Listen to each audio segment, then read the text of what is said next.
Good morning दोस्तों, मैं मनीष कुमार भोज आप सभी लोगों का अपने YouTube channel Uttarakhand online classes में हार्दिक स्वागत करता हूं। दोस्तों, आज टीचिंग एप्टीट्यूड का सेकंड भाग मैं आपके सम्मुख से लेके आ रहा हूं। जितने भी प्रवक्ता समवर्ग और एलटी समवर्ग से परीक्षार्थी जो परीक्षा दे रहे हैं उनके लिए महत्वपूर्ण है। आइए शुरुआत करते हैं। पहला क्वेश्चन आप लोगों के सम्मुख से, यदि आपको या शिक्षक को अपने विषय का पूर्ण ज्ञान होगा।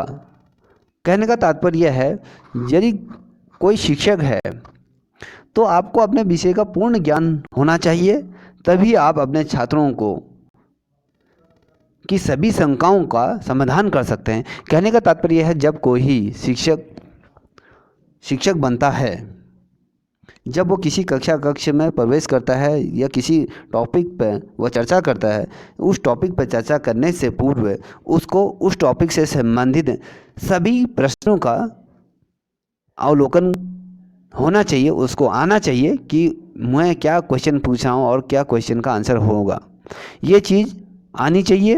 इसलिए शिक्षक को अपने सभी छात्रों की शंकाओं का समाधान कर सके, इतनी उसके अंदर क्षमता होनी चाहिए। ठीक है, अब अगला क्वेश्चन आपके सम्मुख। कुछ छात्र बिना छुट्टी लिए स्कूल के दौरान ही स्कूल से भाग जाते हैं, तब शिक्षक को क्या करना चाहिए, ये पूछ रहा है। ये कई दफ़े 2018 और 2011 और 2014 में भी ये प्रश्न पूछे गए हैं, और जो टीटी का जो पेपर हुआ है और सीटेट के अंतर्गत भी ये क्वेश्चन पूछे गए हैं, इसलिए ये क्वेश्चन बहुत महत्वपूर्ण हो जाता है। कुछ छात्र जब स्कूल आए और स्कूल आने के पश्चात वो बिना परमिशन के स्कूल से घर की तरफ चले जाते हैं या भाग जाते हैं। ठीक है, इस दौरान शिक्षक को क्या करना चाहिए? जब यह संज्ञान आप लोगों के सामने आता है तो शिक्षक को यह जानने की कोशिश करनी चाहिए या करेगा कि वो ऐसा क्यों करते हैं और ऐसे करने की वजह क्या है, और इस प्रकार की जो हरकतें बच्चों द्वारा की जा रही हैं उसको समझने की आवश्यकता होगी, और उसकी जो शंकाएं हैं, जो भागने की जो प्रवृत्ति है, उस पर अंकुश लगाने का प्रयास करेगा। और जब उनकी जो समस्याओं को जानने के बाद उन पे उनका उपचार करेगा, और उसके बाद उसके माता पिता से भी इस संबंध में वार्तालाप करेंगे। अगला क्वेश्चन, छात्रों की झूठ बोलने की आदतों को उन्हें यह बताना चाहिए कि झूठ बोलना बहुत बड़ा अपराध है और सत्य बोलने के लिए उन्हें प्रेरित हमेशा करना चाहिए। सत्य बोलने से जीवन में अच्छा कार्य कर सकते हैं और झूठ बोलने से वो अपराधी के तौर पर देखे जाते हैं, और सत्य बोलने के लिए हमेशा प्रेरित करना चाहिए। सत्य बोलने वाले छात्रों को समय समय पर विद्यालय द्वारा और शिक्षक का भी नैतिक दायित्व बनता है कि उन्हें वो पुरस्कृत करें, उन्हें सम्मान करें और उन्हें एक रोल मॉडल के रूप में छात्रों के सम्मुख से उपस्थित करें जो छात्र इस प्रकार के हैं। ठीक है, और दंड देने से छात्रों में किस प्रकार का प्रभाव पड़ता है, इस पर भी चर्चा करते हैं। जब दंड देने से छात्रों में प्रतिरोध की भावनाओं पैदा हो जाती है और तथा जिद की भावना उत्पन्न हो जाती है। मतलब जब किसी छात्र को यदि हम बार बार दंड देते हैं तो वो इस प्रकार की प्रवृत्ति उसके अंतर्गत आ जाती है कि वो एक प्रतिरोध की भावना उसके अंदर जब पैदा हो जाती है तो वो जिद करने लग जाता है, और जिद करने से उसका जो फ्यूचर है वो कहीं ना कहीं आधार पे आ जाता है। और शिक्षक को ये करना चाहिए कि कभी कभी उन पे सुधार करने की भी आवश्यकता है। कभी जब दंड मानना तक नहीं रहना चाहिए, दंड की अलग अलग प्रतिक्रियाएं हैं, दंड देने की उन प्रतिक्रियाओं को अपनाना चाहिए।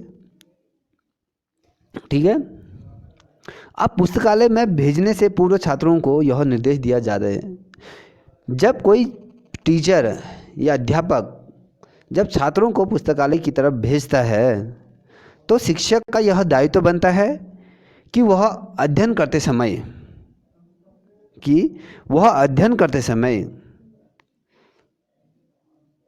को भी नोट करें।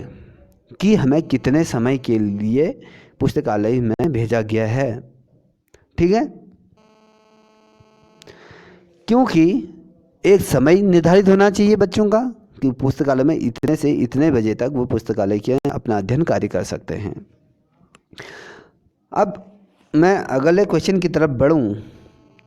ये क्वेश्चन महत्वपूर्ण है क्योंकि परीक्षा के दृष्टिकोण से भी ये क्वेश्चन बहुत ज़्यादा ही पूछे जाते हैं। अब अगला क्वेश्चन आपके सम्मुख से है, स्कूल में छात्रों को खेलने की शिक्षा दी जानी चाहिए क्योंकि। अब ऐसा क्या है कि बच्चों को स्कूल में खेलने की शिक्षा देनी चाहिए? इससे क्या होता है, बच्चों का मानसिक संतुलन और मानसिक विकास और आपस में जो सद्भावना का जो विकास होता है वो पैदा होता है। जब बालक घर में अकेले खेलता है तो वह जिन चीज़ों से खेलता है वो उन पे अपना पूर्ण अधिकार समझ के वो उनको खेलता है।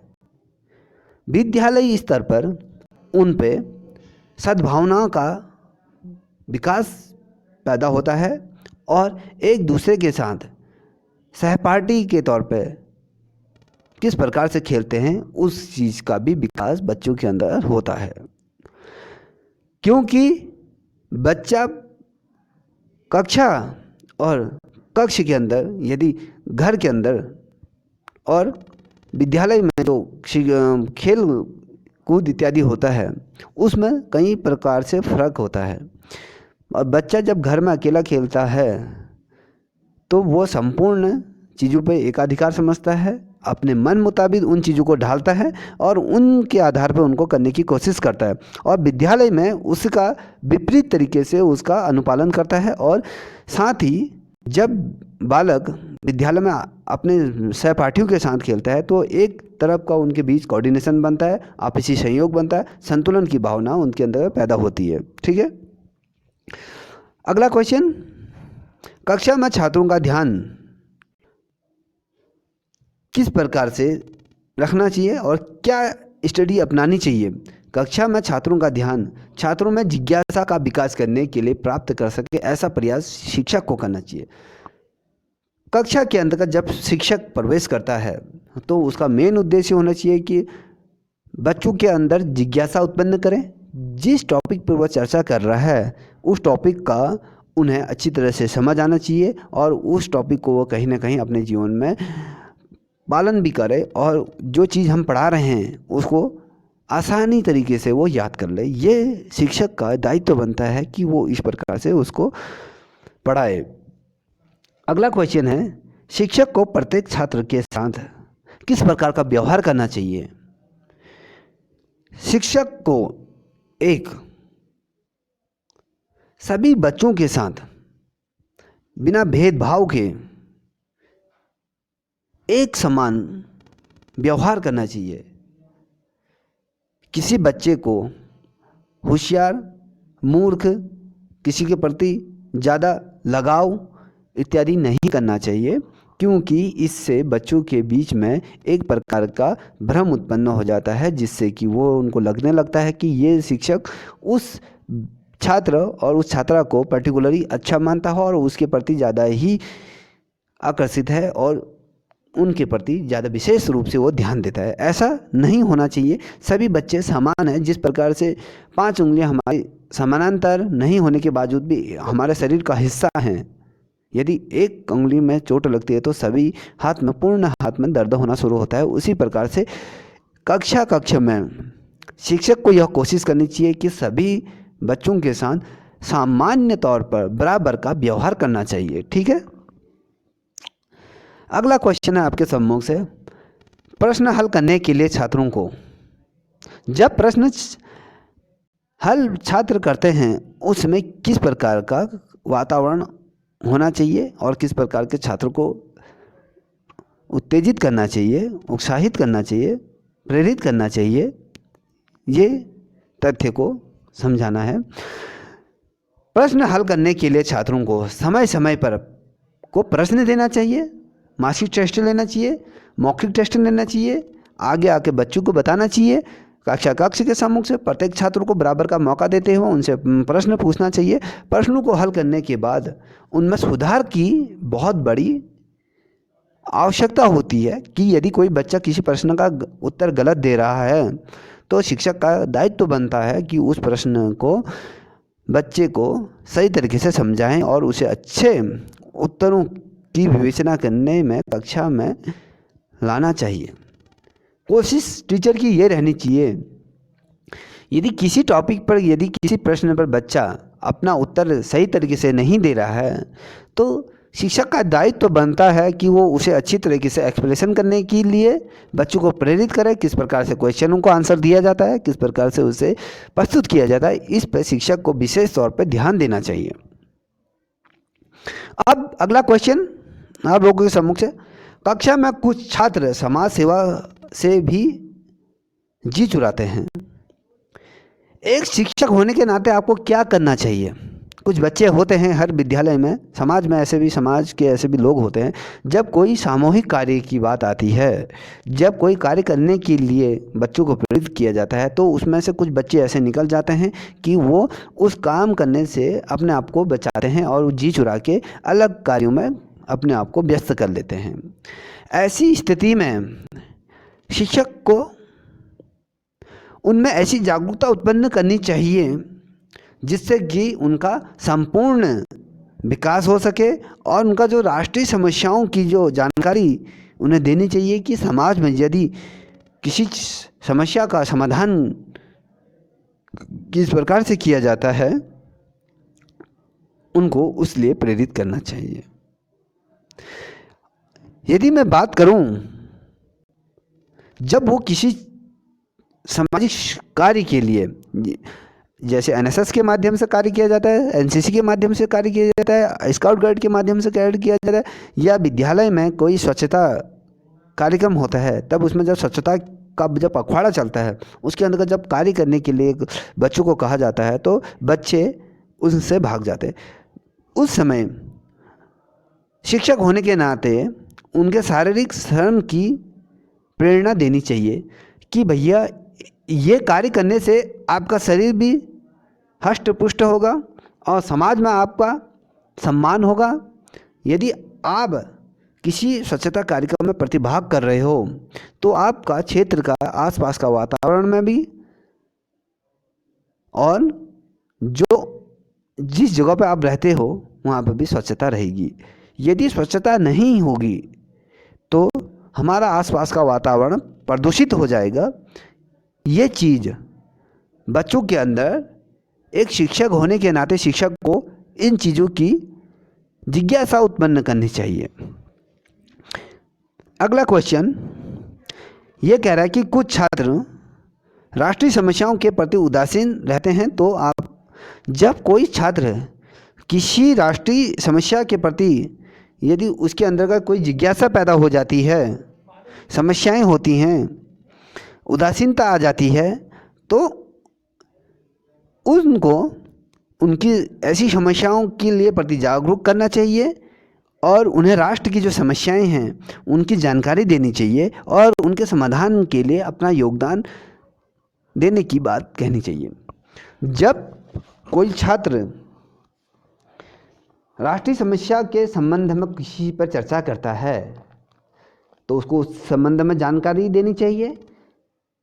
आपके राष्ट्रीय समस्याओं का जो निराकरण किस प्रकार से किया जाता है और उनके समाधान में आपका क्या योगदान हो सकता है, उसके प्रति उनका जागरूकता और उनकी जानकारी को प्रबल करना चाहिए, साथ ही उनको मोटिवेट करना चाहिए। ठीक है। अब अगला क्वेश्चन की तरफ बढ़ें उससे पूर्व सभी छात्रों से अनुरोध है, कृपया आप इन क्वेश्चनों को अपने कॉपी पर उतार लें। एक क्वेश्चन जो हमें कई दफ़े पूछा जाता है, इससे ये आए दफ़े ये चीज़ें देखने को प्राप्त होती। एक छात्र कक्षा से भाग कर पढ़ाया सिनेमा देखने चले जाता है, चले जाती है, तो आपको क्या करना चाहिए? जब कोई छात्र या छात्रा विद्यालय में आने के बाद क्लास बंक करके सिनेमा घरों की तरफ या मॉलों की तरफ या पार्कों की तरफ या मार्केट की तरफ चले जाती है, तो ऐसे कंडीशन में विद्यालय प्रशासन को या विद्यालय में जो नियुक्त शिक्षकों को अपनी क्या भूमिका अदा करनी चाहिए, ये प्रश्न चिन्ह बहुत महत्वपूर्ण है, क्योंकि इससे शिक्षक और विद्यालय प्रबंधन की अच्छाइयाँ, किस प्रकार का विद्यालय का प्रबंधन तंत्र है, वो उजागर होता है। जब कोई छात्रा कक्षा से भागकर सिनेमा देखने चली जाती है तो शिक्षक का और जो विद्यालय का प्रबंधन का जो दायित्व ये बनता है कि उसकी सूचना तत्काल उसके पिताजी को दें या उसके गार्जियन को दें, उसके परिवार के अन्य सदस्यों को उसकी सूचना दें और उसको ऐसे करने के लिए रोकना चाहिए। इस प्रकार का कदम वो क्यों उठा रही, उस पर चर्चा करनी चाहिए। ये नहीं कि उसे दंड दिया जाए, दंड देना गलत है।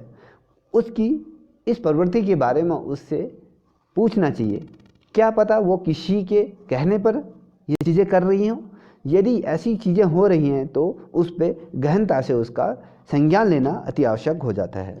ठीक है, अगला क्वेश्चन है आपके सम्मुख से, कुछ छात्र आपके विद्यालय में छात्र संघ बनाना चाहते हैं, तो ऐसे में क्या करना चाहिए इस विद्यालय प्रबंधन को, और जिस महाविद्यालय या विद्यालय स्तर पर क्या करना चाहिए वहाँ की कमेटी को या उसके सदस्यों को या उनके शिक्षकों को।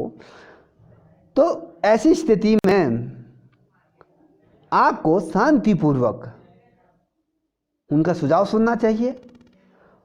यदि आप चुनाव के लिए उनको अनुमति प्रदान करते हैं तो आपका दायित्व बनता है कि शांतिपूर्वक चुनाव करा के छात्र संघ बनाने के में अपना पूर्ण रूप से सहयोग प्रदान करना चाहिए। ये नहीं कहना चाहिए कि आप अपने स्तर से छात्र संघ का निर्माण कर लीजिए। एक उसकी जो एक परिपाटी होती है, जो उसका एक पैनल बनता है, जो उसकी शर्तें होती हैं, उन शर्तों के आधार पर छात्र संघ को बनाने की अनुमति दें और साथ ही उसमें अपना सहयोग प्रदान करें और छात्र संघ चुनाव को स्थापित करने के लिए छात्रों के अंतर्गत एक अनुशासनता का इत्यादि चीज़ों का भी विकास उत्पन्न करने की कोशिश करनी चाहिए। साथ ही यदि मैं इसको लेंथी ना करते हुए आसान शब्दों में यदि मैं बात करूं, छात्र संघ चुनाव को शांतिपूर्वक संपन्न करा के उनमें उनका सहयोग प्रदान करना चाहिए। ठीक है, अब आते हैं हम अगले क्वेश्चन की तरफ, महत्वपूर्ण भी है, सामाजिक परिप्रेक्ष्यता। ये क्या होता है, इससे संबंधित प्रश्नों से हम चर्चा करेंगे। ये क्वेश्चन कई दफ़े पूछे जाते हैं। जो पहला क्वेश्चन आपके सम्मुख से मैं रख रहा हूँ, विद्यालय समाज का सच्चा प्रहरी होता है। इसका अर्थ है कि विद्यालय द्वारा, कहने का तात्पर्य जो विद्यालय है वो समाज का एक सच्चे प्रहरी के तौर पर रहता है।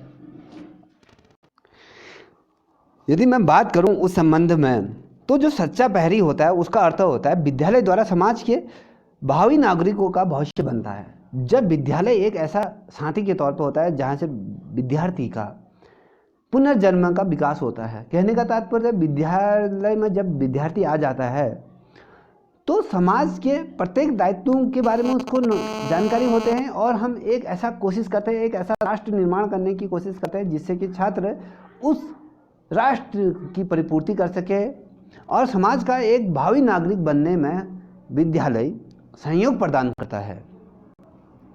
अगले क्वेश्चन की तरफ बढ़े हम। कह रहे विद्यालय में आयोजित की जाने वाली सामूहिक बाल सभाओं में, देखिए प्रत्येक विद्यालय में माह में एक दफ़े या दो दफ़े या पखवाड़े के आधार पर बाल सभाएं करानी अत्यंत आवश्यक होनी चाहिए। ये विद्यालय प्रबंधन का भी दायित्व बनता है, प्रधानाचार्य का भी दायित्व बनता है। और यदि मैं बात करूं प्रत्येक शिक्षक इसके प्रति जागरूक हो। यदि बाल सभाएं सामूहिक तौर पर कराई जाएं तो उसमें बच्चों के टीमों को निर्धारित करना चाहिए, बच्चों की टीम बनानी चाहिए, बच्चों के अंदर टीम भावना से वर्क करने की भावनाएं उनके अंदर उत्पन्न करनी चाहिए, जिससे कि वो एक अच्छे समाज में अच्छी चीज़ें उत्पन्न कर सकें। टीम वर्क कहने का तात्पर्य है कि टीम वर्क से बच्चों को काम करने का ललक उनके अंदर जगानी चाहिए।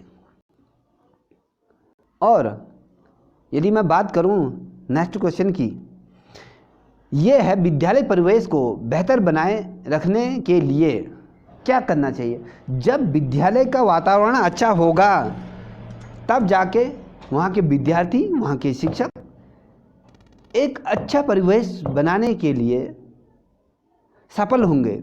यदि विद्यालय का परिप्रेक्ष्य बेहतर नहीं बन पाया तो समाज का एक जो नींव रखी जाती है वो नींव अच्छी तरह से नहीं रखी जा सकेगी।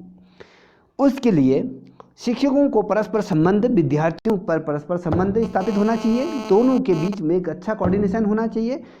इसलिए शिक्षक और छात्रों के जब मध्य एक कोऑर्डिनेशन बेहतर बनेगा तो खुद पे खुद विद्यालय का परिप्रेक्ष्य बेहतर बन जाएगा और अच्छे बनने की वो कोशिश करेगा। ये विद्यार्थियों के संबंध में आवश्यक हो जाता है।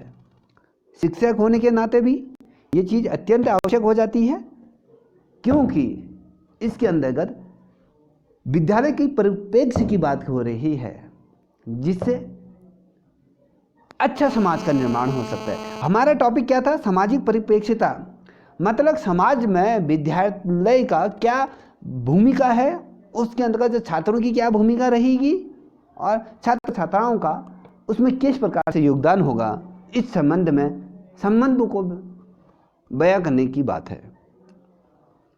अगला क्वेश्चन, परिवार बालक की शिक्षा को समाज की संस्कृति संस्कार डालकर प्रभावित करता है। एक बालक की बात कर रहे हैं, यदि बालक का पहला जो विद्यालय होता है जहाँ पर वो सीखता है, सीखने के अधिगम उसके अंतर्गत आते हैं, जब सीखने की कला, जब उसके अंदर जिज्ञासा पैदा होती है, वो उसका वो परिवार होता है। परिवार से ही समाज की नींव रखी जाती है। सेकेंडरी तौर पर विद्यालय आता है। प्राथमिक तौर पर यदि बात करें तो उसके अंतर्गत परिवार ही बालक की प्राथमिक पाठशाला होती है, जहाँ पर वो समाज की संस्कृति, समाज के संस्कार इत्यादि चीज़ों को वो सीखता है। और उसके अंतर्गत माता पिता का दायित्व बनता है कि बच्चे के अंतर्गत ऐसे संस्कार डाले जाएं जिससे कि एक अच्छे समाज का निर्माण हो सके। यदि प्रत्येक विद्यार्थी के माता पिता, समाज के प्रत्येक व्यक्ति इस प्रकार की भावनाएं अपने बच्चों के अंतर्गत डालेंगे तो जो समाज की जो संस्कृति है, जो हमारी जो संस्कृति है, कहीं ना कहीं हम उस संस्कृति को बचाने में सफल रहेंगे। यदि हमने संस्कार नहीं डाले अपने बच्चों के अंदर तो हम उस चीज़ से वंचित हो जाएंगे। वो संस्कार, जो संस्कारों पर हम बात करते हैं, जिस संस्कारों की बात भारत निर्माण की बात होती है, हिंदू धर्म की बात होती है, अन्य धर्मों की बात होती है, व्यक्ति विशेष की बात होती है, सामाजिक विशेषताओं की बात करें या फिर संस्कारों की बात करें, तो वो चीज़ हम कब डालेंगे? ये माता पिता का कर्तव्य होता है। समाज की संस्कृति और किसी के प्रति आदर का भाव ये परिवार डालता है। जब इन चीज़ों के संस्कार और परिप्रेक्ष्य का जब पूरा तरीके से बच्चा जब तैयार हो जाता है, उसके पश्चात अपनी शिक्षा ग्रहण करने के लिए छात्र विद्यालय की तरफ अग्रसर होता है, जहाँ पर वो अपना आगे का सर्वांगीण विकास करता है। ठीक है। अगला क्वेश्चन, विद्यार्थियों में सहयोग को प्रोत्साहित करने के लिए आप उन्हें किस प्रकार की मोटिवेशन करोगे? कहने का तात्पर्य है कि किसी बच्चे को प्रोत्साहित करने के लिए आप क्या करोगे, किन चीज़ों पर डिपेंड करोगे बच्चों को? यदि मैं बात करूं, सामूहिक क्रिया करने के लिए विद्यार्थी को सचेत करना चाहिए।